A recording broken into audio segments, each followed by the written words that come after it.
Hello everyone, आज हम जानेंगे basic difference between two fundamental laws of a country, IPC and CrPC. As we all know, IPC is Indian Penal Code and CRPC is Criminal Procedure Code.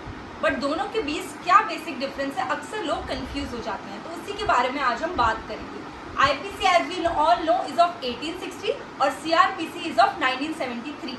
ये दोनों main pillars हैं हमारे Indian criminal justice system के. But इनमें क्या difference है, ये बहुत कंफ्यूजन रहता है.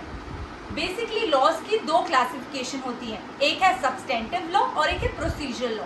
सब्सटेंटिव लॉ वो होता है जिसमें आपकी वेरियस ऑफेंसेस डिफाइंड होती हैं और उनके बारे में पनिशमेंट दी जाती है. जबकि प्रोसीजर लॉ में हमेशा आपको प्रोसीजर दिया होगा कि अगर आप कोई भी क्राइम करते हैं या कोई भी इन्वेस्टिगेशन करी जानी है, कोई भी इंक्वायरी करी जानी है, तो वो किस तरीके से करी जाएगी, क्या ऑफेंस में कौन सा प्रोसीजर फॉलो किया जाएगा. इसलिए आईपीसी को हमेशा हम कहते हैं सब्सटेंटिव लॉ और सीआरपीसी को कहा जाता है प्रोसीजरल लॉ. क्यों?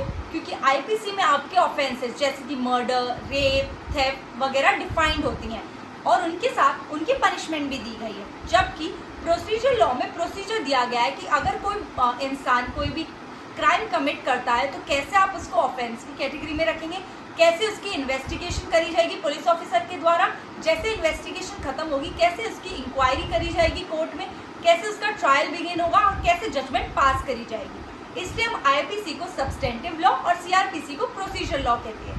तो ये था बेसिक डिफरेंस आईपीसी और सीआरपीसी में.